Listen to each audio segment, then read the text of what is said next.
Okay, so this is chapter 5 where we're going to talk about seedless plants. And so for the rest of the semester, we're going to be focusing on plants. We're going to start with the seedless plants, and then in the next chapter, 26, which you'll also be looking at this week, we're going to be looking at seed-bearing plants. So we're starting with the lower plants. Both of these chapters go along really nicely with lab. This week in lab, you're going to be looking at seedless plants. So chapter 25 will correspond to this week. And then next week in lab, you're going to be looking at seed-bearing plants. And so the next chapter, chapter 26, will go along with that pretty well. So biologists have hypothesized that all land plants, or we call them terrestrial plants, have evolved from a single common ancestor, which was probably an ancient green algae. And they think this, they've hypothesized this because terrestrial land plants, as well as algae, they share many common features, many biochemical features, as well as metabolic features. And so in these figures down here, let me just get my pen, these organisms pictured down here, these terrestrial land plants, are going to become really familiar to you this week here and also in lab. And so on our left, we have a picture of fern. So you can see each one of these structures right here is a fern leaf or frond. So you're going to get really familiar with those this week. And also in this picture, we've got other trees and there's probably grasses and things like that. But the seedless plants would be the ferns here. When you're looking at trees and grasses, those are going to be seed bearing. And then if we look over here, covering this tree, which is a seed bearing plant, we've got this green kind of fuzzy looking stuff. And if you guys have been outside walking around, you've probably seen this stuff. This is moss. Okay, so we've got moss and we've got fern. And actually in the background of this figure as well, it looks like there's fern scattered here on the forest floor. And so both fern and moss are going to be seedless plants.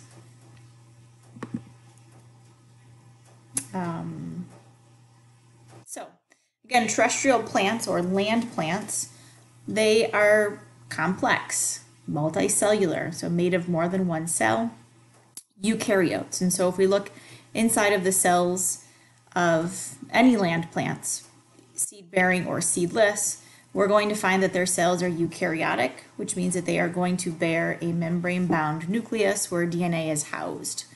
What else? They also all have cell walls, and the major structural component of those cell walls is a polysaccharide, again, called cellulose. Okay, so that's going to be common to all land plants.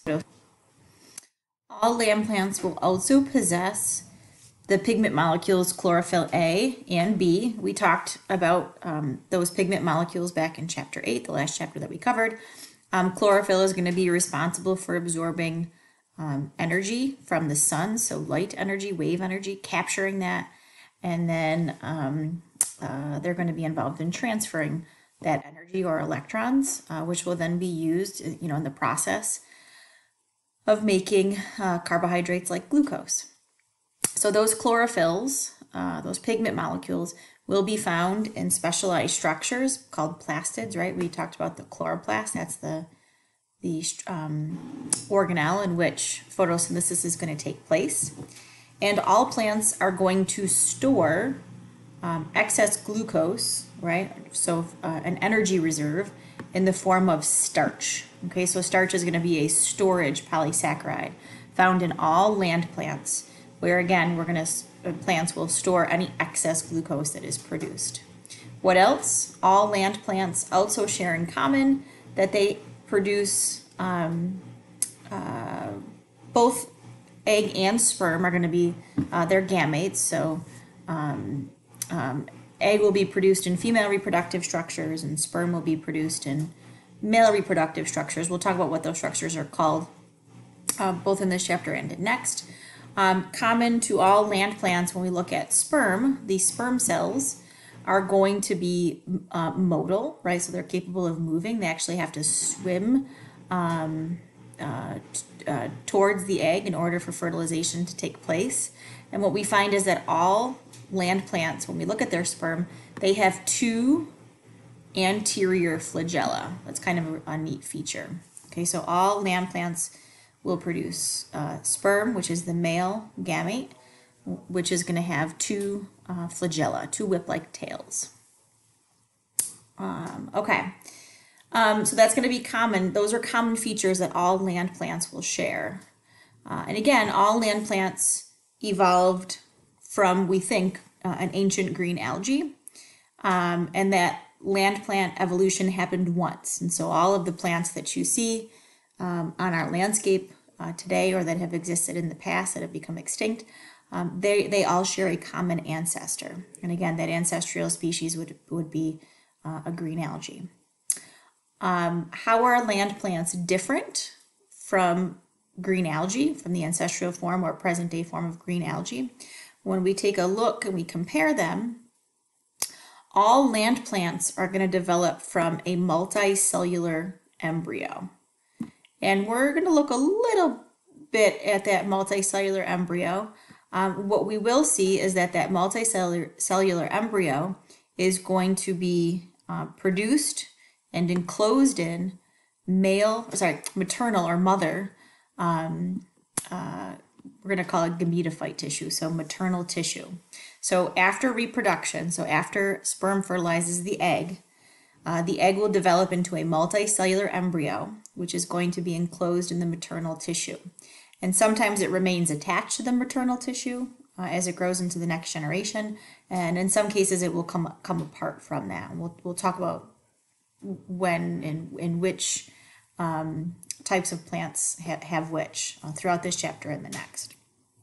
Okay, so unlike green algae, land plants are going to have multicellular embryos that go through developmental stages and that stay enclosed in the maternal tissue for at least some time period. We find that plants, they're going to be pretty much in every ecosystem on the planet. We will find land plants in the Arctic tundra, places like the tropical rainforest, harsh deserts, all over the planet, pretty much in every ecological system, we will have land plants. And they play a very, very important role in all of those ecosystems. Okay, so land plants, very different from aquatic plants, right? Life on land in terrestrial environments is going to be very, very different from life in water, aquatic environments. And so there are some adaptations that we find in land plants that we don't find in aquatic plants. These adaptations have allowed these plants to live in arid, environments, not surrounded by water. So what kinds of things do we see? In lab last week, you looked at plant tissues, right? And if you remember looking at, for example, the leaf, ligustrum leaf was one of them, it was covered by a waxy cuticle. We're going to find that for all land plants. There's going to be this secretion of a substance called cutin, which is going to produce this waxy cuticle that's going to cover the surfaces of land plants. And what is that there for? It's there to prevent desiccation or drying out. Okay, so now these land plants are not surrounded by water. And so there's a tendency for water to kind of be pulled out of plant tissue and then evaporate, become part of the atmosphere. And so to prevent water from being kind of pulled, literally kind of pulled or sucked out of the plant, this waxy cuticle is gonna kind of put up a protective barrier, inhibiting that process from happening. So if you remember back to leaves and even soft stems, there are going to be these holes, these kind of porous structures called stomates or stomata, which are very important to the plant, right? They're going to allow gas exchange. So oxygen comes in, oxygen goes out, that's the waste product of photosynthesis. Carbon dioxide comes in, which is one of the reactant molecules for photosynthesis. So stomates are really, really important. However, they're going to provide, these holes, these pores, which are going to also allow water to escape. Okay, so the rest of the leaf, where the stomate is not present, or the soft stem where the stomates are not present, this waxy cuticle really, really prevents water from leaving out of those areas. Okay, so there's one adaptation. We've got a waxy cuticle that has these pores in it, these stomates, that are going to allow for gas exchange. Okay, another adaptation that land plants have that we don't find in their aquatic counterparts.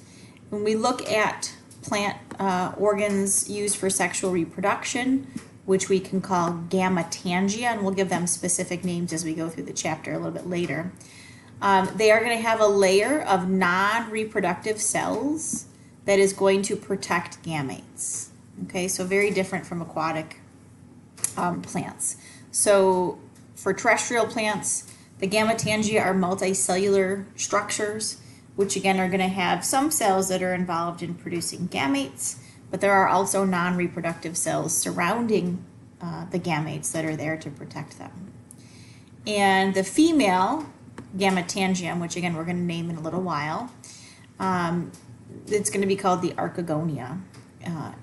It will house the egg or the ova, and after fertilization, that gametangia actually develops into a structure that will protect the embryo as well. So the embryo is going to be retained in the female reproductive structures, at least for a little while.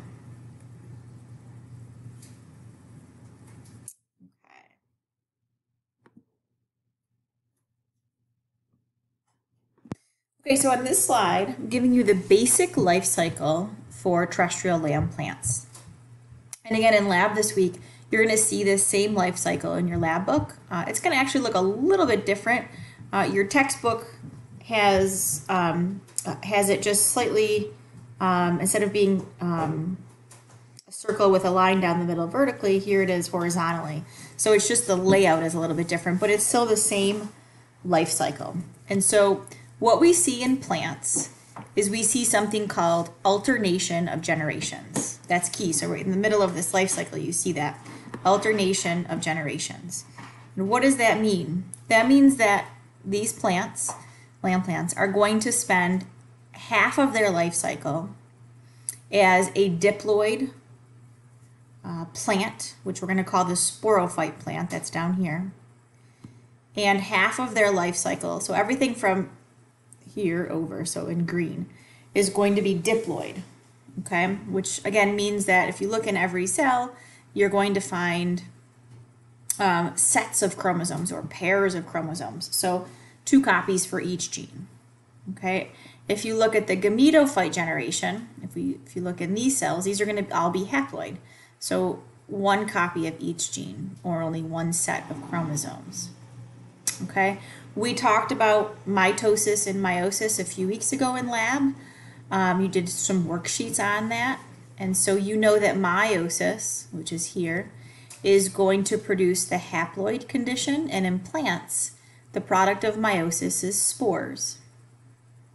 Okay, everything else on this slide that gets produced is produced by mitosis. So at this spot right here, this is the only time meiosis is going to occur in plants.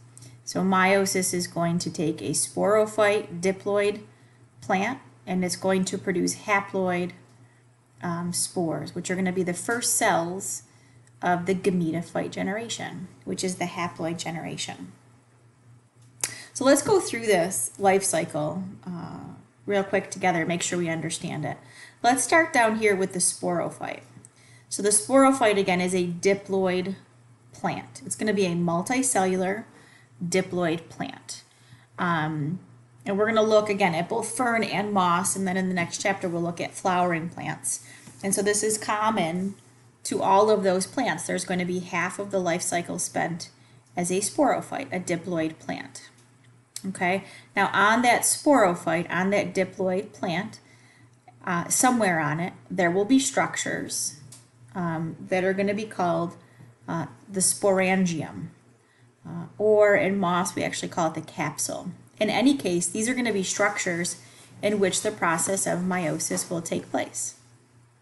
Okay, so in the sporophyte, in the sporangium, we're going to have meiosis. Meiosis produces these haploid spores. If conditions are good, we're going to release those spores. They're going to be flung or picked up by another organism, carried somewhere. And when they land, if conditions are favorable, they will start to grow and divide or germinate. And those cells will reproduce by mitosis. Okay, so mitosis occurs, and eventually we will end up with a multicellular gametophyte plant. Okay, and this plant, all of its cells will be haploid. And then somewhere on this gametophyte plant, we will have male and female reproductive structures produced, and we'll go over the names of those in a second. Those are going to be responsible for producing gametes. And so the female gamete, which is the egg, will be produced in a structure called the archegonium. Okay, and you'll see that term in a few minutes. And the male reproductive cell is called sperm, and that gets produced in a structure called the antheridium. Sperm, in order to get to the egg and fertilize it, is going to require water, okay, in these lower plants. So both moss and fern require water to complete their life cycle because the sperm requires water to pick it up really and really carry it to or provide a medium for it to swim to the egg. Now next chapter in 26, when we start to talk about flowering plants and cone-bearing plants, so angiosperms and gymnosperms, they do not rely on water for fertilization. We're going to see that they've evolved something called the pollen grain. And you've probably heard of pollen before. Pollen is going to hold the male gamete. So it is the male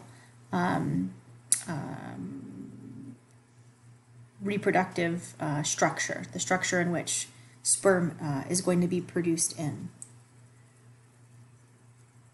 And again, in the next chapter, we'll look at that. And then actually in the next lab, so next week's lab, we'll be taking a look at pollen production and reproduction in angiosperms in general. So, in any case, we have gametes, sperm and egg, whether we're looking at lower plants or those higher plants. When sperm and egg come together, that's called fusion or fertilization, we could say as well. And the first cell of the next generation, right here in green, is called the zygote. And the zygote is going to be diploid, and it's going to be the first cell of the sporophyte generation. That zygote will start to divide by mitosis, eventually leading to the mature sporophyte plant, which again is going to be a multicellular diploid plant, and the cycle will continue. Okay, that's the basic life cycle for plants. We will be going over specific life cycles for fern and moss in this chapter, and then we'll look at angiosperms and gymnosperms in the next chapter. Okay, so I mentioned these terms. I said that male gametes, so sperm cells, are produced in the male gametophyte tissue, or we can call it the male gametangia. That is called the antheridia. You looked at these in lab, you will be looking at these in lab this week. There's some images of these for both moss and fern. And pictured right here, this is what the antheridia or antheridium in moss looks like. And so there's going to be this kind of sac-like or finger-like structure here. The wall of this is composed of cells, right? Haploid cells. And inside of here, sperm will be produced. Okay, and we'll get millions of sperm produced in each one of these. The female reproductive structure, where the egg is produced, is called the archegonia. Okay, so again, this is the female gametophyte tissue, or the female gametangia. We can call it either one. And they look kind of similar, so still kind of sac-like. But what's different is that each one of these, each one is called an archegonium. Okay, with IUM at the end, that's singular. Archegonia would be plural. what we find is that inside of these, there's just one egg produced or one ova produced. So that's the difference. Inside of each Antheridium, there's tons and tons of sperm produced, but inside of each Archegonium, there's only one egg produced. Okay, and again, you'll see some of these pictures in lab as well. So during reproduction, what has to happen is sperm from these Antheridium, they have to be picked up by water. And that water has to provide a medium to deliver that swimming sperm to the egg. So the sperm will actually swim down the structure and fertilize the egg. And that zygote, as it starts to develop, is going to be retained. It's going to stay inside of this female gametophyte tissue, right inside of this Archegonium for at least some time.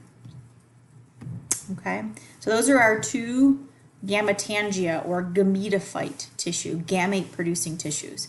So the male is called the Antheridium that produces sperm, and the female structure is called the Archegonium, and again that is going to produce egg.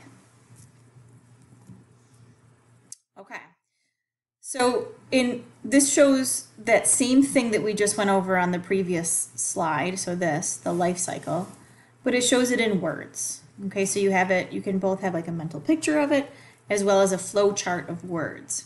So if we start off with the fertilization of egg by sperm, the first cell of the next generation is called the zygote.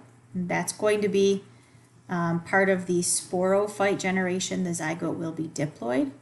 The zygote will start to divide by mitosis, eventually producing an embryo, a multicellular embryo.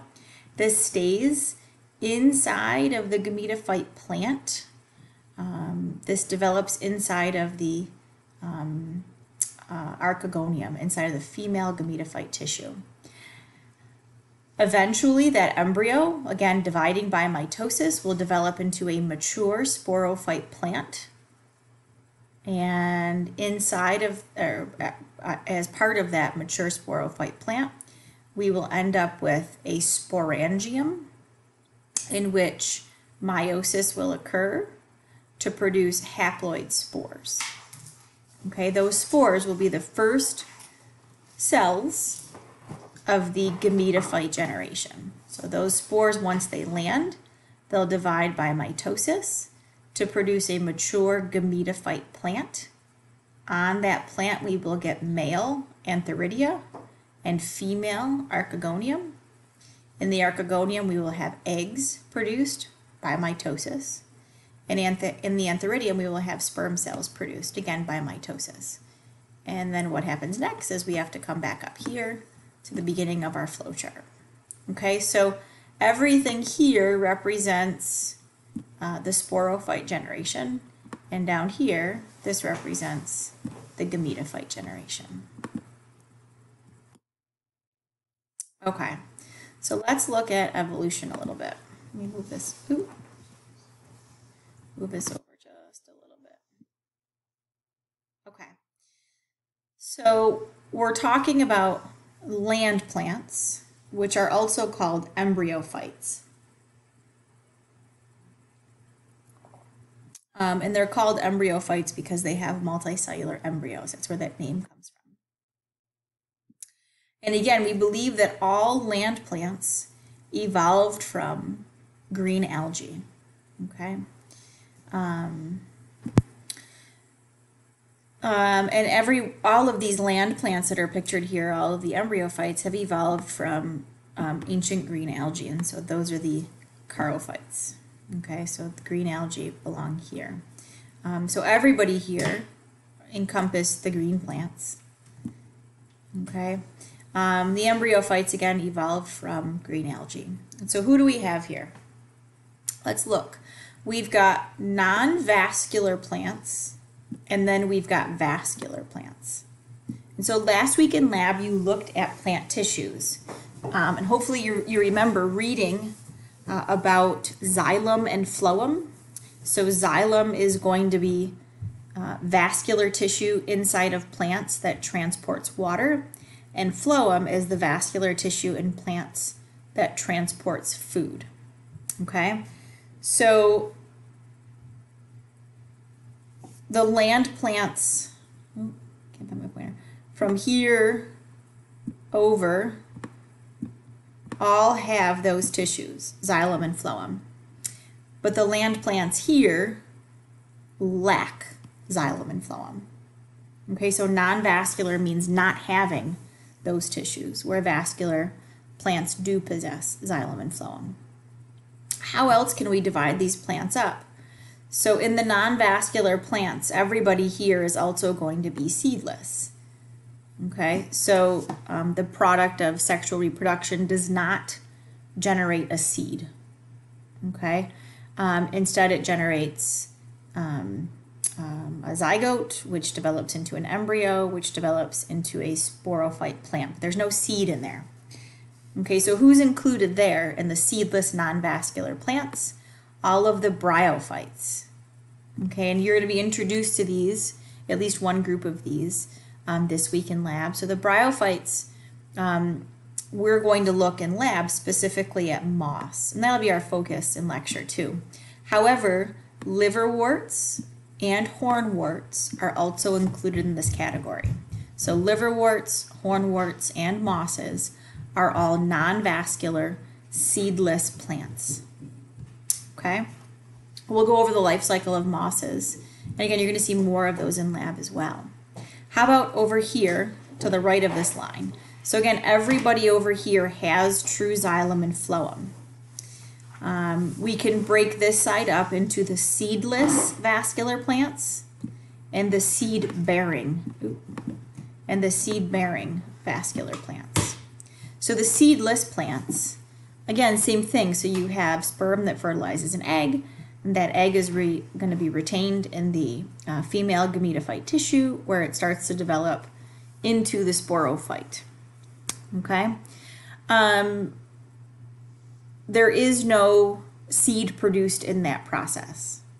Okay, so the product of sexual reproduction is a diploid zygote, but there is no seed produced.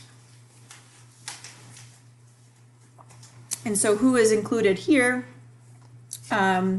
We've got the lycophytes and the pterophytes. And we're going to really just be concerned with, we're going to kind of focus on what we're going to be seeing in lab. So we're going to focus on ferns, but some of these you may have also heard of. So you may have heard of the club mosses, the quillworts, the spike mosses, whisk ferns, and horsetails. But again, we're going to keep our focus mainly on ferns. So the life cycle that I'm going to show you is the fern life cycle. Okay, so in this chapter, we're going to be focusing on moss, which are the non-vascular seedless plants, and ferns, which are the vascular seedless plants. And then when we get into chapter 26, we're going to focus our attention onto seed plants.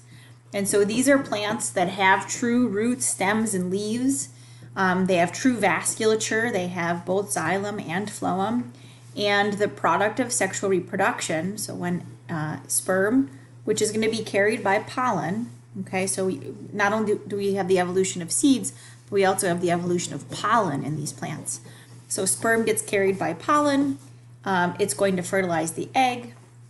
And then that zygote, as it develops into a multicellular embryo, it's going to be enclosed in a seed, which is going to have a seed coat. And then surrounding that seed coat, in some of these, so in angiosperms, there will be some type of a fruit. In gymnosperms, there's not. Instead, the seeds are going to be born right on cones. So we'll look at both gymnosperms, which are cone-bearing plants, and angiosperms, which are flowering plants. Okay, so that'll be the next chapter. Okay, so we're really looking at 4 major groups. The bryophytes, which are non-vascular seedless plants. We're looking at ferns, which are vascular seedless plants. And then in the next chapter, we have 2 groups of seed-bearing vascular plants. We have gymnosperms and angiosperms. Okay, so let's look at the evolutionary tree here. This is called, this is called a cladogram or a phylogenetic tree. Either of those terms would work here. And this is showing evolutionary relationship throughout time. And so at the very base of our tree, you can see the common ancestor to all land plants. And again, that was an ancient green algae. So everybody from here on up evolved from this common ancestor. So we say that all land plants are related by a common ancestor. What we find here with the evolution of land plants is that all land plants are going to have that waxy cuticle. They're all going to have a multicellular gametangia, so those structures that produce egg and sperm will be multicellular. And when we look at their embryos are also going to be multicellular. Okay, and so who do we think evolved first? We think that the non-vascular bryophytes, which again include liverworts, maybe you've seen these, mosses, maybe you've seen those, hornworts, okay? If you haven't been outside lately, you should get outside because you'll see a lot of these, especially these basic mosses. They're all over the place right now, and in fact, a lot of them actually have, this is a sporangium right here, or a capsule, growing out of the female gametophyte tissue. This is the female gametophyte tissue, and this is the sporangium producing spores. I've been getting out for walks almost every day, and I can't help myself. Whenever I see moss, I kind of have to get closer, get my camera out, I zoom in on them. They're definitely producing these structures right now. So if you haven't been outside, try to get outside and view some of these. It's pretty neat. Okay, so all of these are going to be non-vascular. They don't have xylem and phloem. They also don't have true roots, stems, or leaves. They don't produce flowers or fruits or cones or anything like that.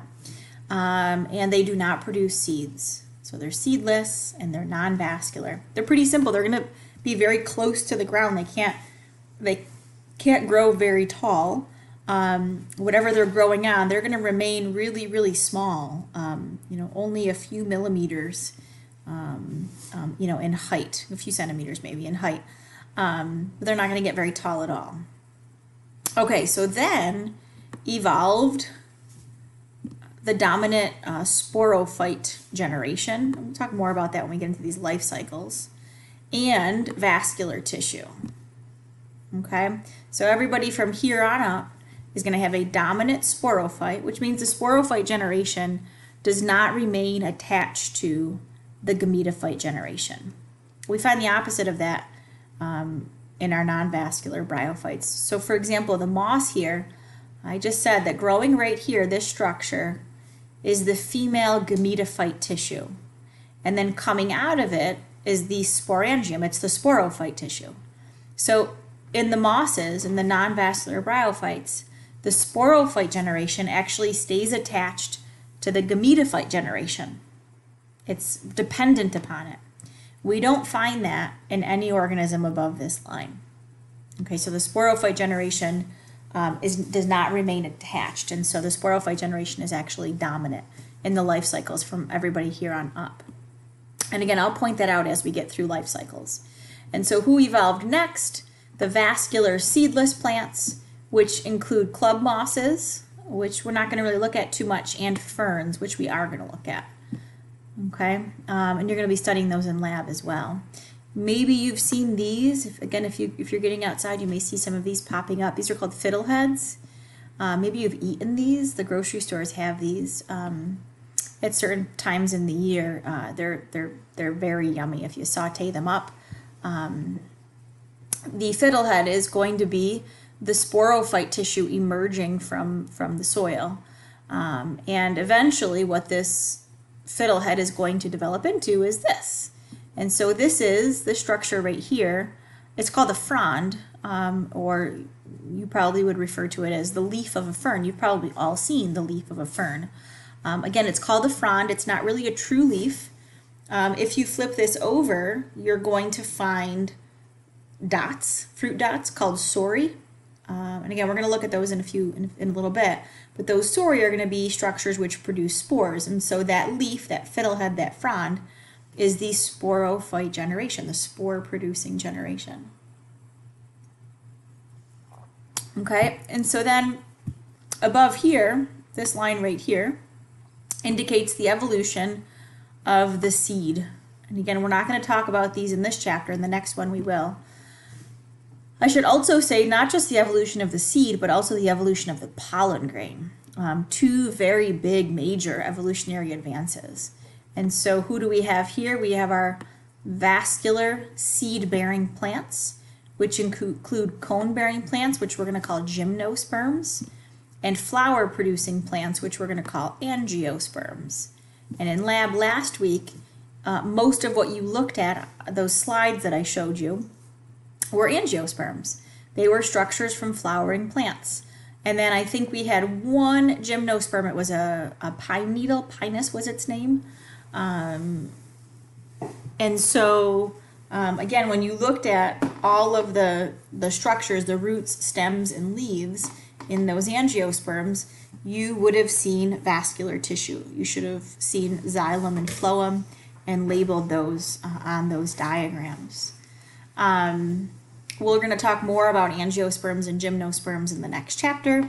And next week in lab, in fact, we're going to do a flower dissection, and we'll look at pollen grain development and embryo development inside of mainly angiosperms.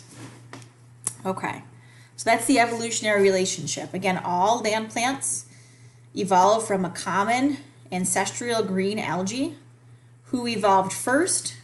The seedless non-vascular plants, then the seedless vascular plants, and the most recent, most evolutionarily advanced plants would be the vascular seed-bearing plants, which also produce pollen.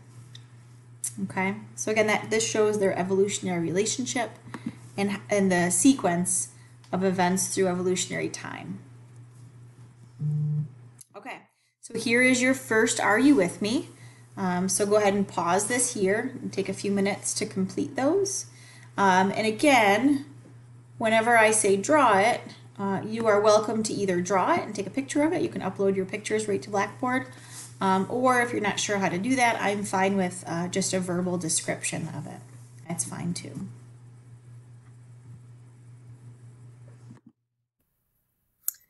Okay, so again, these videos have been kind of made last semester, and I'm kind of adding things in this semester. So a couple of things that I wanted to say before I go on to the questions that we're so used to. So first off, on this Are You With Me, I just said that you can draw it or describe it. I really want you to sketch it and describe it, both verbally and through pictures. And remember, you should be doing these sketches and then taking a picture and either inserting it into your typed document or uploading, your handwritten work. Either one is fine. I am a firm believer in if you draw it, you know it. So make sure that you're making those own sketches. Secondly, throughout this lecture, when I talk about lab, I say that you've already looked at plant tissues. We haven't yet. We're going to be. Okay, so we're going to be looking at roots, stems, and leaves in lab. We'll be looking at all types of tissue, including vascular tissue, ground tissue, and dermal tissue. Drawing a blank there. And dermal tissue. So we haven't looked at those yet, but we will be. Now the moss, which are non-vascular, it means that they don't possess xylem or phloem, where fern do possess vascular tissue, which means that they do have xylem and phloem. Those are going to be tissues used to transport stuff in the plant. So xylem is going to transport water, and phloem will transport food. And so since fern have those structures, they're going to actually be able to grow to different heights, pretty much. Where moss lack those structures, and therefore they rely on what's called capillary action, or just basic osmosis and diffusion, to transport materials, and so they can't grow very big. They have to stay pretty close to whatever they're growing on, because they lack those tissues used in transport. Okay, so again, we will look at those tissues in lab in the upcoming weeks. Okay, so before we move on to the next part of the chapter, and again, we're really cutting this chapter up a lot. We're not covering everything within it, basically because we're trying to fit 2 chapters into 1 week, and I don't want to overwhelm you. Okay, so if you read the chapter and you're looking, you're watching this video, just keep in mind that we're not covering everything in the chapter. Okay, only kind of the parts and pieces that are most important to us, especially for lab purposes. Okay, so after you finish this, are you with me? You're going to answer some questions with me. So let's go to the next slide. Okay, so here's the first question. Moss. Moss are classified as, so are moss seed-bearing non-vascular plants? Or are moss seedless non-vascular plants? Or are moss classified as having, or sorry, not having seeds, so seedless? Oh, sorry, I may have read this wrong. Hold on. Let's go back. So moss are classified as, are they seed-bearing, which means that they produce seeds, and non-vascular? Or are they seedless and non-vascular? Are they seedless and vascular? Or are they seed-bearing and vascular? Okay, so let's think about this. Do moss produce seeds? No. Only angiosperms and gymnosperms produce seeds. Okay, we're not talking about them in this chapter. We will be in the next one. Okay, second part. So we know that they're seedless. So now the question is, are moss vascular or non-vascular? And so we just said, right, moss are non-vascular, which means that they do not have vascular tissue, which includes both xylem and phloem. So they don't have those tubes, right, that are going to be used to transport water, dissolved minerals, as well as sugar. They lack those structures. Okay, next question. Fern. Fern are classified as, okay, so same thing, but now we're talking about fern. Are fern seed-bearing non-vascular plants? Or are they seedless non-vascular plants? Are they seedless vascular plants? Or are they seed-bearing vascular plants? So we're going to take a minute to think about this one. So the first question you're going to ask yourself is, do ferns produce seeds? No, they don't. Okay, so pink and yellow are out. Both of those say seed bearing. Okay, they are not seed bearing. They don't produce seeds. So is it blue or green? They're definitely seedless. Do fern have vascular tissue or don't they? They do. Okay, and that's, again, that's why fern can grow a little bit taller in height, a lot taller in height than moss can, because they have those tissues that are specialized for transport, which is required in order for a plant to grow to any height. Okay, so moss, again, are going to be the seedless, non-vascular plants. So for that first question, blue was our answer. And for the second question, fern are classified as, those would be the seedless vascular plants, which is, again, is in green. Okay, next question. Let me move myself. Okay, next question says, which of the following traits of land plants keeps them from drying out? Is it, is it pink, their waxy cuticle? Blue, the fact that they show alternation of generations? Green, their seed is enclosed in a seed coat? Or yellow, the presence of stomata? So which one of these traits keeps land plants from drying out?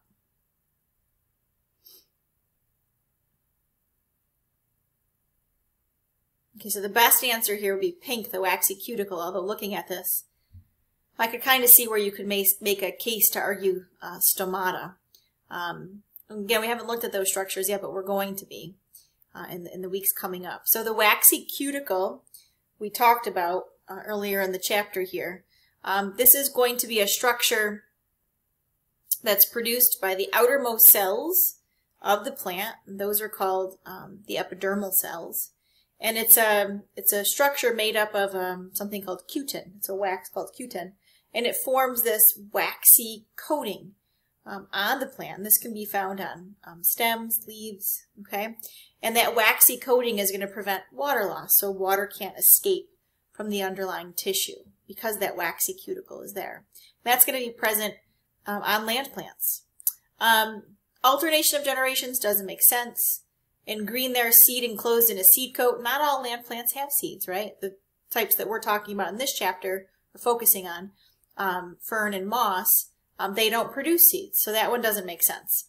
Now, yellow, stomata, we're going to see in the chapters again that are coming up that stomates, or stomata, are going to be structures found on leaves, and they also have an equivalent found on stems called lenticels.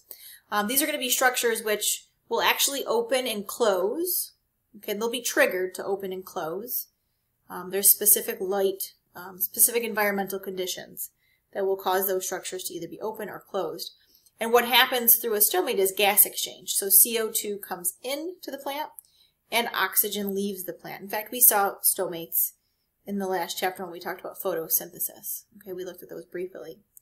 One could argue that stomates close to prevent water loss. When they open, they're allowing for gas exchange. But if they were always open, then there would be a huge amount of water loss. And so stomates actually also prevent water loss. So you could make an argument for that.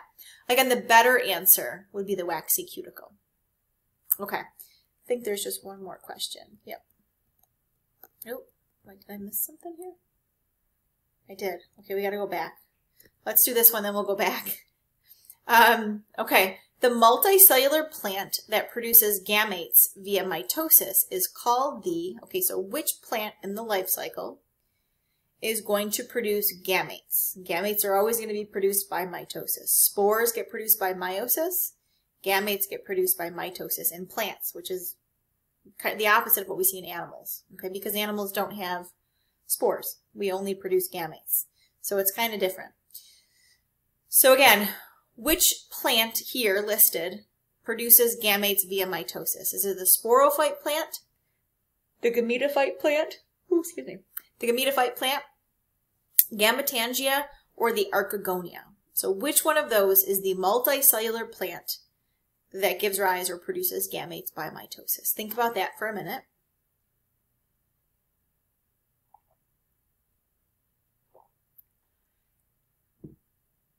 So hopefully you answered gametophyte. So think of the name there, gametophyte. Phyte means to produce, and gameto means gametes, so it's the gamete-producing plant. Okay? The sporophyte is the spore-producing plant. Spores will be produced by meiosis on that plant in a specialized structure called the sporangium. Now the gametophyte plant produces gametes by mitosis in specialized structures called the Gametangia, which are the Archegonia and the Antheridium. Okay? Now it says here in green, Gametangia, that's not a multicellular plant, that's just structure. The same thing with yellow, the Archegonia, that's not a full multicellular plant, that's just a structure on that plant. So that's why those two are wrong. The multicellular plant is called the gametophyte. Okay? The Archegonia is the structure which produces eggs by mitosis. And not listed here, the Antheridium, or Antheridia would be multiple. Those are going to be structures which produce sperm, the other gamete, by mitosis. But those are just structures. They are not considered to be the whole plant. The whole plant is called the gametophyte plant. Okay, now I think I skipped these. So I backed up one slide. So let's answer these. All land plants are believed to have evolved from... Did they evolve from multiple common ancestors? So was there multiple points of evolution of land plants from multiple ancestors? Or did they evolve from photosynthetic protists? Did they evolve from bryophytes? Or did all land plants evolve from an ancient green algae? So again, think about that one for just a minute.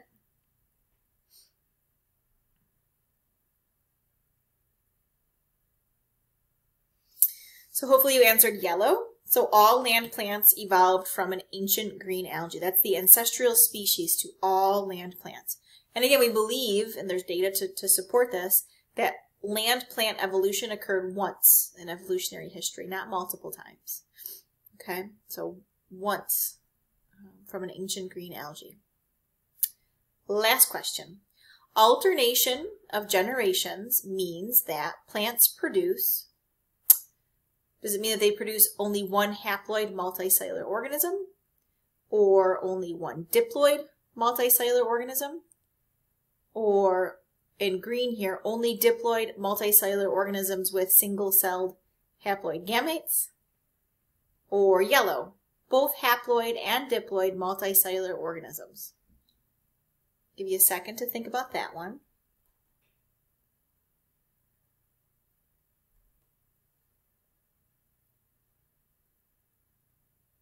Okay, so hopefully you answered yellow. Right, so if you look back at the life cycle, alternation of generations means that all plants, all land plants, are going to alternate between the sporophyte and the gametophyte generation. Okay, and so again, the sporophyte generation is the haploid multicellular organism. And, sorry, the sporophyte is the diploid multicellular organism, where the gametophyte generation is the haploid multicellular organism. Okay, and again, these terms haploid and diploid, we did mitosis, so maybe you remember it from then, but just in case you don't, diploid means contains 2 copies of each gene, or the total number of chromosome is twice that found in the haploid organism. So haploid means contains 1 copy of each gene, or it has half the genetic information found in the diploid organism. Okay, and this is important for any organism that reproduces sexually, including plants. These land plants reproduce sexually. And so what will happen is on the haploid gametophyte generation, we have gametes produced, right? So egg and sperm cells. Those are going to be haploid, means that they contain half the genetic information, so that when those two come back together, we restore the diploid condition. So there's 2 copies of every gene. Okay, so you get genetic information from 2 parents, right, coming together to form that next sporophyte generation. Okay, that's going to be sexual reproduction. And sometimes there is self-fertilization, so that's a little bit different. But you still have haploid gametes coming together to form a diploid organism, whether they're haploid gametes from 2 different parents or if there's self-fertilization. Okay, in either case, the result there is the same.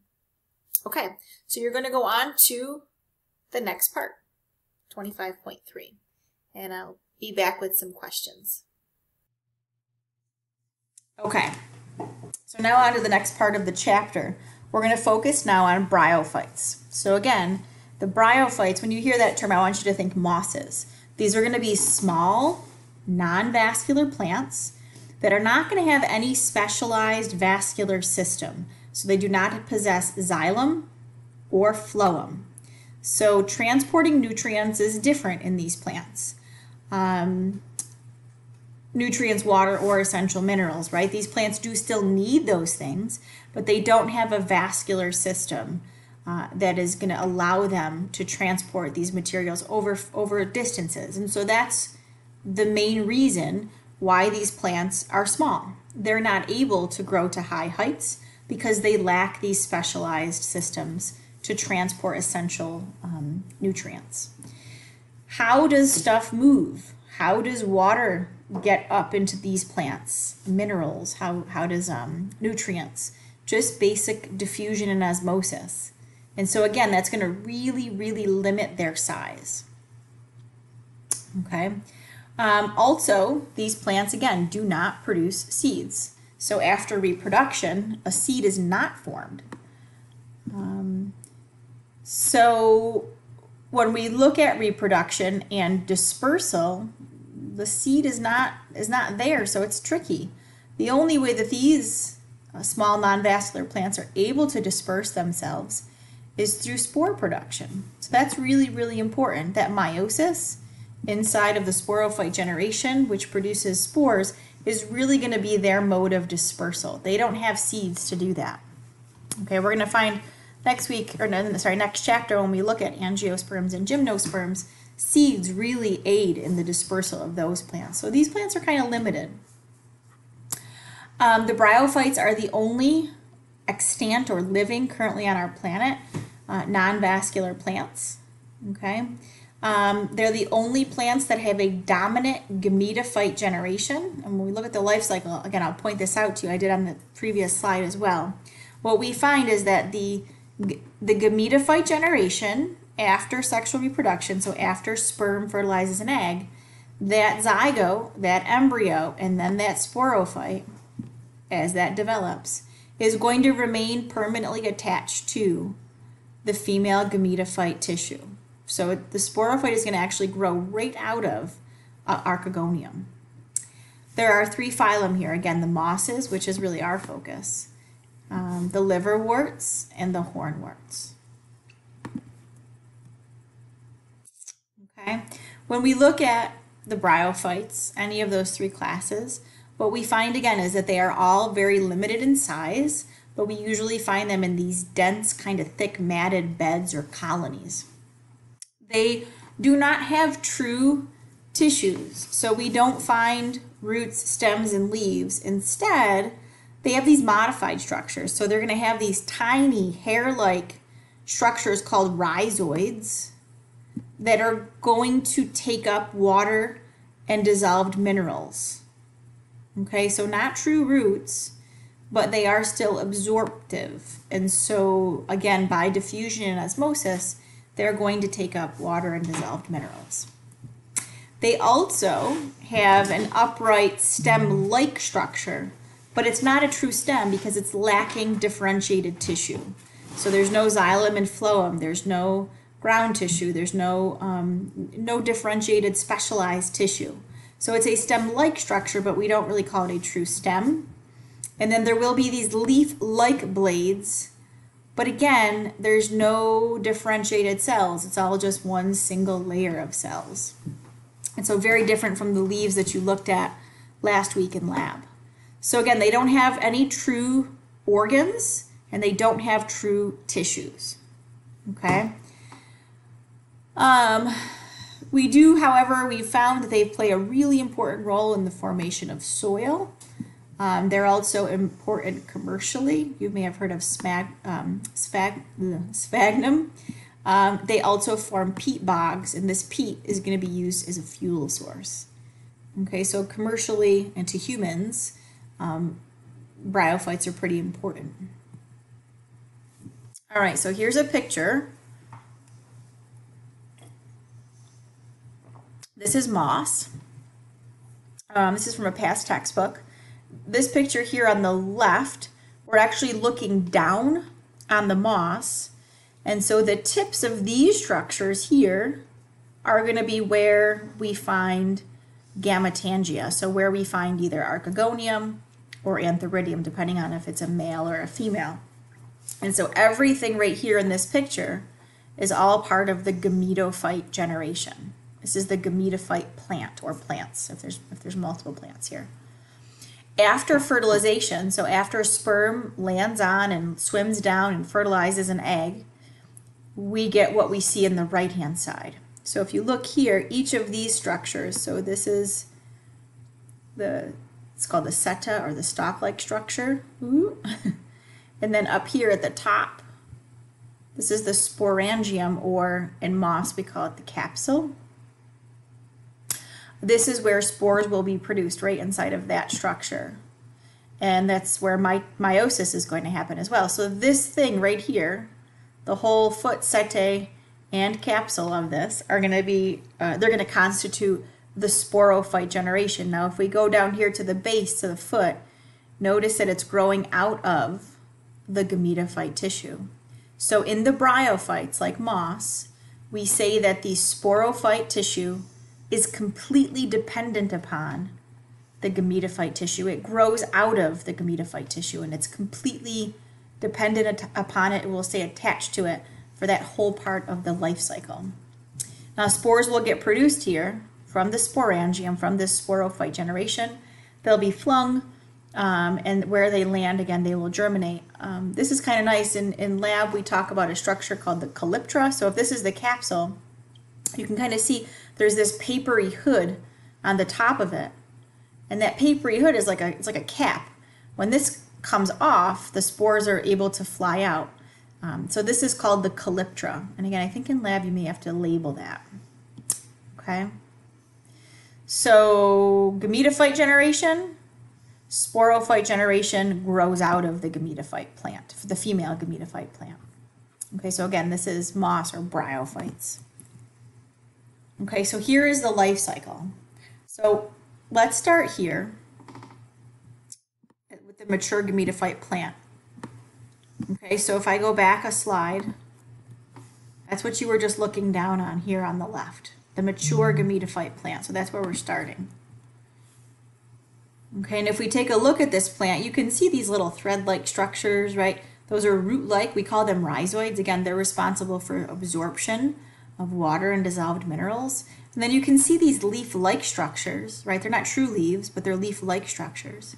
And if we get to the very tip of this plant, okay, on this particular plant, this is going to be the male plant. And so if we look inside here, we're going to find these sac-like structures filled with sperm. And so these are called the antheridia. Okay, one is called an antheridium, multiple are called antheridia. And again, if we were to pop one of these open, what we would find is a bunch of biflagellate sperm. So each one of these sperms you can see has 2 flagella sticking off of it. If we go to this other plant here and we look inside, there's going to be the female reproductive structure. So there's going to be the archegonium with egg, okay? And so the eggs are right inside of here. And so again, the bryophytes are going to be limited in size because they don't have root stems and leaves. They don't have these specialized tissues and structures for allowing the transport of nutrients and substances like that. So they have to remain small and close to water in order to live. They also need water for reproduction. So water is going to be required to pick up sperm, allowing that sperm a medium to swim in to deliver it down to this egg. Okay, so fertilization is going to require water in the bryophytes. Once that sperm combines with the egg, we call that fertilization or fusion. And that's going to be the first cell, the zygote here, the first cell of the diploid generation, the diploid sporophyte generation. Now notice how that zygote is inside of that female gametophyte tissue. That zygote will start to develop by mitosis into an embryo. So there's a multicellular embryo still inside the female gametophyte tissue. That embryo will then develop into the sporophyte, which is the top of this plant here. So here is that setae or stalk-like structure. And at the very top, we have that capsule, right? This is where spores are going to be produced. But notice again that it remains attached to, it grows out of that archegonium. So it's attached to the gametophyte plant. So in bryophytes, in moss, we say that the gametophyte generation is dominant because the sporophyte generation remains attached to it. The spores inside of here, you can see this is the inside of it. You can see all these little tiny dots. Those are all spores. Those are all produced by meiosis. Okay, when conditions are favorable, this papery hood, the calyptra, will come off. This will open right up and the spores will get released. And those spores allow for these plants to disseminate, they can travel kind of a little bit, of a distance. And then where they land, they're going to start to grow by mitosis. So this is a spore that has landed and has started to germinate, grow by mitosis. And the first, threads of cells, we call that a moss protonema. And again, you're going to see that in lab this week. That moss protonema eventually will develop buds, and those buds will grow into the gametophyte tissue. So we will end up with, again, female and male gametophyte plants. And this cycle continues. Okay, so that's it, pretty simple. Again, the gametophyte generation is dominant. And again, these are going to rely on water, again, because they lack specialized tissue to transport water, and they also rely on water for fertilization. Okay, so they have to remain pretty close to a water source. Okay, so this is your second Are You With Me? Again, you can either describe with words or sketch it and import that sketch into a PDF or somehow upload a JPEG to Blackboard. Any way you want to do it, it's fine. So go ahead and answer this second Are You With Me? You're going to describe and sketch the life cycle of a typical moss. When you're finished, you can... Okay, so remember again, try to sketch, okay? Most of you guys have figured out how to do that by now. So sketching it and uploading it to Blackboard is actually better than just describing it, right? So make sure you do both. Okay, so just 2 questions for you before we move on to fern. So the first one says, the dominant stage in the moss life cycle, is it the sporophyte generation, the gametophyte generation, the sporangium, or the antheridium? I'll give you a second to think about that one.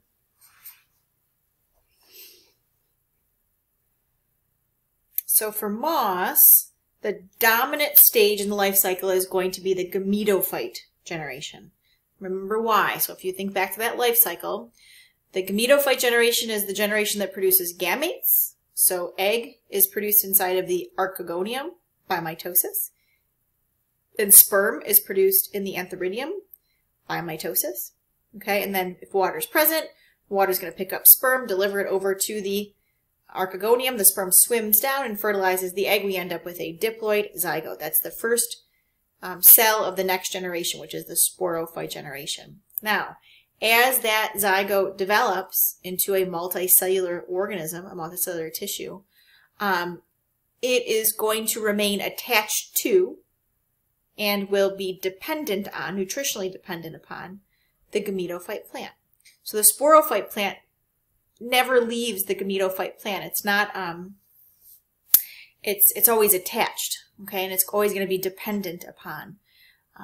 And so that gametophyte generation, we say, is the dominant stage in the life cycle, and that's why. Okay? All right, second question. Which of the following is true of moss? So which is true? So pink says gametes are produced by mitosis in haploid structures. Blue says spores are produced by mitosis in the sporangium. Green says the gametophyte generation remains attached and dependent on the sporophyte generation. Or yellow, haploid sperm is produced in archegonia. So again, which one is true? I'll give you a minute to think about that. And again, if I'm going too fast, just pause me so you can think a little bit longer.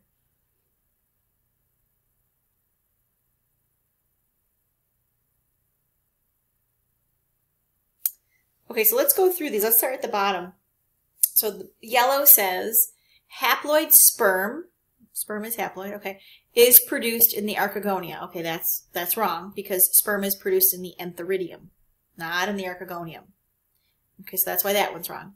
Green, it says the gametophyte generation remains attached to and dependent on the sporophyte generation. It's the opposite. Okay, so if we reverse those, that would be true. Blue says spore. Okay, so blue says, I cut out there for a minute. Blue says spores are produced by mitosis in the sporangium. Spores are produced in the sporangium, but not by mitosis, by meiosis. Remember, chromosome number is reduced in half. So we go from diploid cells to haploid spores. Okay, so that's why that one's wrong. And then in pink, it says gametes are produced by mitosis in haploid structures. That's true. So gametes, egg and sperm, are produced by mitosis inside of archegonia and antheridium, which are haploid structures. They belong to the gametophyte generation, which is the haploid stage of the life cycle. Okay, so again, that answer was pink. Okay, we're going to go on to the next part, and then there's just one more Are You With Me left. Go on. Okay, so this next part of the chapter, we're going to now switch gears and we're going to go to the seedless vascular plants. So these plants still do not produce seeds or pollen or fruits or flowers or anything like that, but they do have true vasculature. So they do have xylem and they do have phloem. So they have some differentiated tissues. Okay, so that's an evolutionary advantage. So we would say that the seedless vascular plants, they evolved sometime after the seedless non-vascular plants, and these guys are more evolutionarily advanced than moss. Okay, so because they have this vascular tissue, these plants, which again we're going to talk about ferns, they are able to grow larger than the mosses, than the bryophytes. Okay, and that's again because they have specialized tissue that's going to transport water, minerals, and sugar. Okay, so the evolution of those tissues allows ferns, these seedless vascular plants, to grow a little bit larger in size.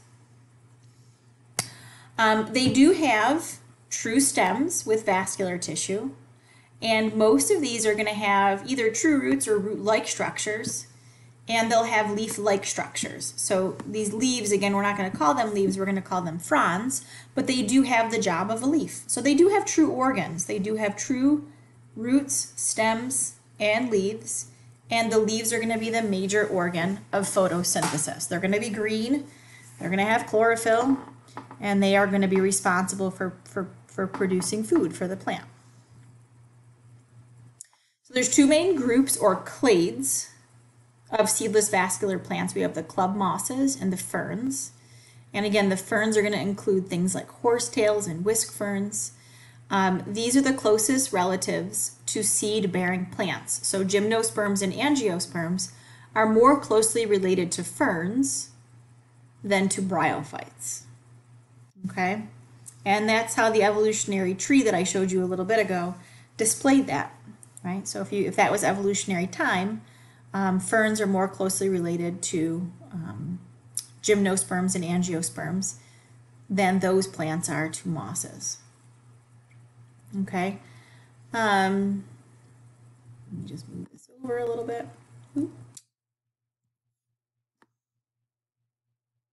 Okay, so this shows the seedless vascular plants. Okay, so there was some ancient vascular plant that all of these evolved from. Okay, and so what we end up with here are the club mosses and spike mosses. And then we have whisk ferns, horsetails, and regular ferns. So we're going to focus on these. And then the evolution of the seed came here, and then we ended up with seed-bearing plants. So you can see that these seedless vascular plants are pretty closely related to seed-bearing plants.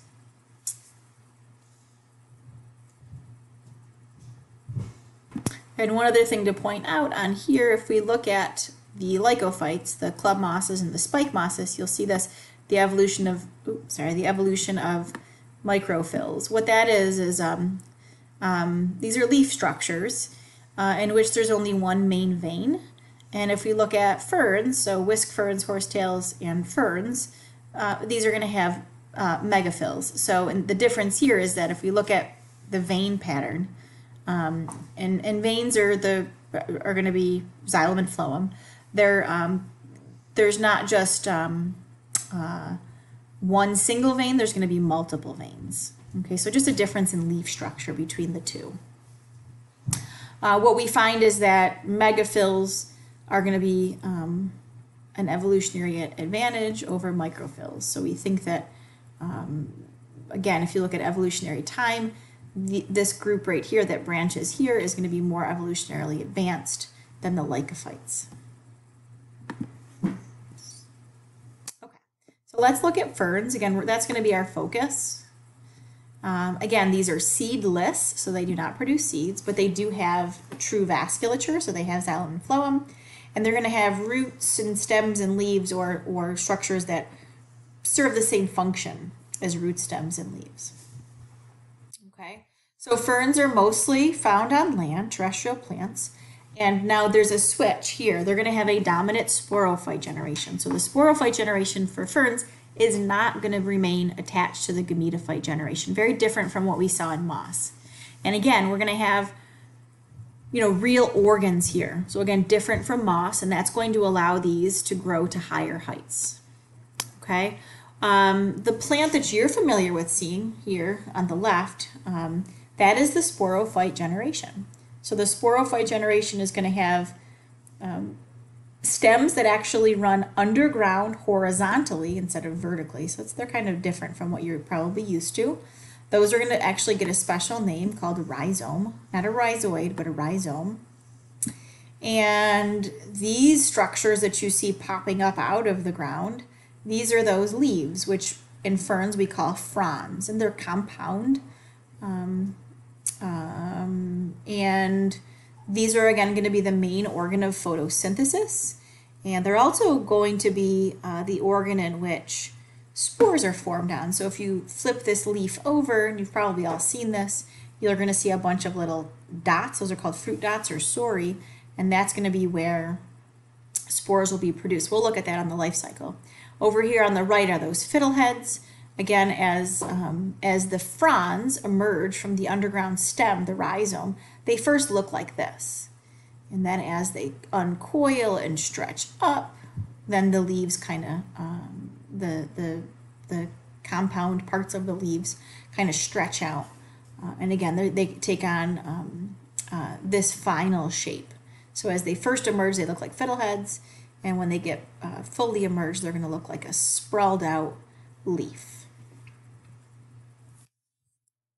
Okay, the life cycle of a fern, it looks a lot like the life cycle of moss, or the life cycle that I showed you in the very beginning of the chapter. And so there is this haploid and diploid alternation of generations.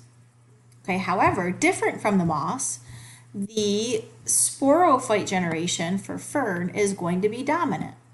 Okay, so the diploid stage is dominant, and the haploid gametophyte phase structure is going to also be produced, but it's not going to be dominant.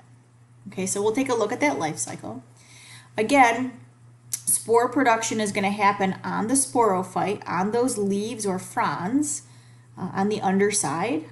And one thing to keep in mind here, right here, is that just like moss, fern, they don't produce any pollen. And so they still require water for fertilization. Okay, that's going to be a similarity between moss and fern. Both require water for fertilization. And so we have our biflagellate sperm. They're going to swim from the antheridium, where they're produced, to the archegonium. Again, that's going to require water because they have to swim. And then eventually they're going to swim down and they will fertilize that egg. Now, usually the antheridium and the archegonium are going to be found on the same plant. So those structures will both be found on the same gametophyte plant. And the gametophyte plant we're going to see is called the phallus. And it actually looks like a heart. It's pretty neat. Okay, so here, let's look at some structures. So on the very left here, this is the underside of a leaf or a frond, and you can see each one of these little orange dots. Each one of them is called, in layman's terms, they're called fruit dots, or more scientifically, they're called sori, or one is called a sorus. Okay, if I were to scrape this and kind of put some on my microscope slide and throw it under an electron microscope, we would see structures that look like this. Okay, in the middle here. So each one of these, they kind of look like maybe walnuts. Each one of these structures is a sporangium. And again, in lab this week, you're going to take a peek at what a sporangium looks like under the microscope, under the light microscope. And if I were to pop one of these open, that's what you're going to see. So you're going to actually look inside of this. There's going to be a ton of spores in here. And each of those spores has been produced by meiosis. So they are all haploid.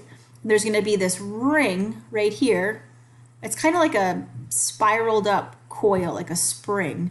It's called the annulus, and that's going to be involved in hinging this closed or allowing it to pop open. Once it opens up, those spores, again, they get flung, they get released. That's how this plant is going to disseminate itself, kind of spread itself, right? There is no seed, there is no pollen grain, and so dispersal is very different from what we're going to see in the next chapter. Once a spore lands, it's going to start to grow into the gametophyte plant, eventually giving rise to this. So this picture all the way on the right, this is the gametophyte plant. It's much smaller and there's less structure to it than we see in the sporophyte. So we say that the sporophyte is dominant and the gametophyte is not dominant in this case. So what do we have? Look at this heart-shaped structure. That's called the thallus. All these little stringy things coming off, these are all root-like structures. And then on here, and it's kind of hard to see on this one, the pictures that I gave you in lab are a little bit better. In the cleavage part up here, if you can see one, maybe two dark spots, that is where the archegonium will be located. So that's where eggs are going to be formed. And then usually kind of spread out, sometimes concentrated just below the archegonium, you'll have antheridium. And again, those are going to be spore producing. Now, I've seen Antheridium all the way out here, dotting the big parts of the heart. So their concentration is less specific. The Archegonium are definitely here in the cleavage part of the heart. But again, the Antheridium can be kind of spread out. Okay, each one of these little black dots is an Antheridium, again, producing sperm. And again, this guy's going to rely on water. So this is the underside. So water will create a thin film here on the underside. And that sperm will be able to leave the Antheridium and swim to the Archegonium and swim down and fertilize that egg. So again, both moss and fern, what they share is they're both seedless and they both rely on water for fertilization. How are they different? The fern has vasculature, the moss doesn't. In the moss, the gametophyte generation is dominant, and in fern, the sporophyte generation is dominant. Okay, so there are some similarities and some very distinct differences. Okay, so here is the life cycle for fern. Okay, and let's start with the thallus. So this heart-shaped structure right here, it's called the thallus, or we can also call it the gametophyte plant. It's multicellular, and it's going to be the structure on which gametes are formed. And so again, these little tiny thread-like structures kind of coming off, they're root-like structures called rhizoids. Okay. In the cleavage part of the heart, or the thallus, we have the female reproductive structures, right? The female gametangia, which are called archegonium, which produce egg. These are multicellular gametangia in which egg are produced. Down here towards the base, we're going to have the Antheridium. And so here is the Antheridium. And inside of here, we have sperm that is produced. Okay, so again, water is going to provide a medium for this sperm to leave the Antheridium, swim, and then swim down and fertilize this egg. So when that happens, that's called fertilization. Again, that happens in the female gametophyte tissue, the archegonium. Here is the zygote that is formed. That's the first diploid cell of the sporophyte generation. At this point, it's still inside of the gametophyte tissue. This will start to divide by mitosis, producing a young sporophyte. So for the young sporophyte, we have the gametophyte tissue, which is haploid. We have roots start to form, so rhizomes start to form. We have the beginning of the sporophyte leaf. Now eventually this thallus withers away. Okay, so in the case of fern, the sporophyte does not remain dependent upon the gametophyte tissue. That withers away. So that makes it very different from moss. Eventually, this is what we get. We get a mature sporophyte plant. So here's those fiddleheads emerging from the soil. We've got our fronds. We've got our underground stem, our rhizome, and then we have our root-like structures here. Okay. If we were to take one of these fronds or leaves, again, and turn it over, this is what we would find, a bunch of sori or fruit dots, right? If I were to look at this microscopically, I would see a bunch of these little brown dots here. These are all sporangium, and inside of there we would have meiosis occurring, and when conditions were right, those would pop open and spores would fly out. These spores are the first cells of the haploid gametophyte generation. They will land and germinate or grow by mitosis. Eventually, we end up with the mature thallus, the mature gametophyte plant, and the cycle continues. So we still see alternation of generations. We still see the reliance upon water for fertilization. We do not have pollen. We do not have seeds. But the major difference here between moss and fern is that moss relies, the sporophyte generation remains attached to the gametophyte generation, and in fern that's not the case. The sporophyte generation does not need the gametophyte generation to live. This withers away. Okay. One other major difference again between moss and fern is that ferns have true organs. They have true tissues. They have vascular tissue. They have roots, stems, and leaves. Even though they're maybe a little bit different from what we're going to see in the higher plants, they're still those structures. they're still going to have differentiated tissues, which again is going to allow ferns to grow to much higher heights than we would see moss grow. However, again, fern is still reliant on water for fertilization. Okay, so make sure you take a sketch, make a sketch of the life cycle. Both describe as well as sketch the fern life cycle, and then this is your last Are You With Me? So from this chapter, so you're going to go ahead and you're going to upload that right to Blackboard. Before you do, just a couple more questions for you. So we got 4 more. I wanted to make sure I had both slides there. Okay, so the first question, the dominant stage in the fern life cycle is it going to be the sporophyte generation, the gametophyte generation, the sporangium, or the antheridium? Give you a second. So hopefully you answered red, the sporophyte generation. It's the opposite of what we saw in moss. Remember, moss, the gametophyte generation was dominant. In fern, it's the sporophyte plant that is larger. It grows above the ground. It has true root, stem, and leaf-like structures. It has vascular tissue in those structures. So yeah, the sporophyte generation is going to be the dominant generation in the fern life cycle.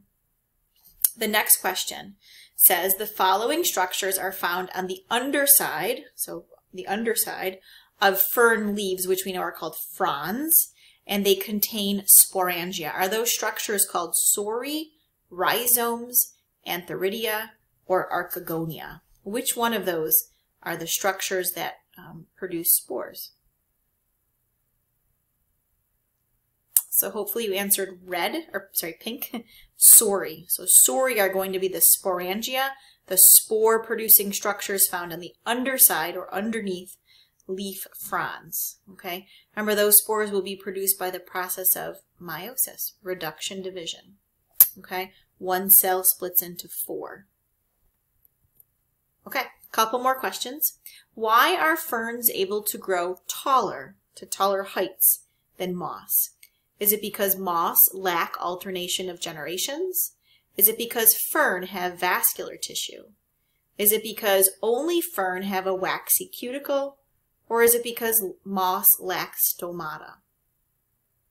So which one of those is true? So hopefully you answered blue, right? Fern have xylem and phloem. They have vascular tissue. Unlike moss, which do not. So remember, moss couldn't grow very high because they were reliant upon diffusion and osmosis to get nutrients and water distributed within the plant. That's not a problem anymore for fern. So they have evolved vascular tissue, xylem and phloem, which enable them to grow to taller heights. Okay. Okay, last question. Why are both moss and fern, this is worded wrong. It should say what do both moss and fern require for fertilization? That's a typo. So what do both moss and fern require for fertilization? Do they both require soil? Do they both require pollinator insects specifically for fertilization? Do they require water or seeds? So take a second to think about that one.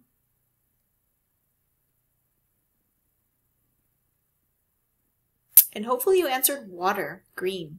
Yeah, so both moss and fern require water for fertilization. Remember that's why both are still tied to water. Neither have evolved pollen or the seed. We're going to see that in the next chapter when we talk about angiosperms and gymnosperms. Instead, both moss and fern require water in order to literally pick up sperm and allow that sperm a medium to swim through to get to the egg for fertilization to take place. So again, both moss and fern require green water for fertilization. Okay, so that's the end of this chapter. Again, we really cut this chapter down, so you don't have to worry about anything in the textbook that we didn't cover here in our lecture. Okay, so you want to make sure that you have the Are You With Me completed, and you should have that vocab, and there was a couple of questions, lead-up questions to this lecture. Hopefully you did those before you started lecture. Okay, so everything should be done. You're going to upload everything to Blackboard. You're going to study, and then you're going to go ahead and you're going to take our quiz.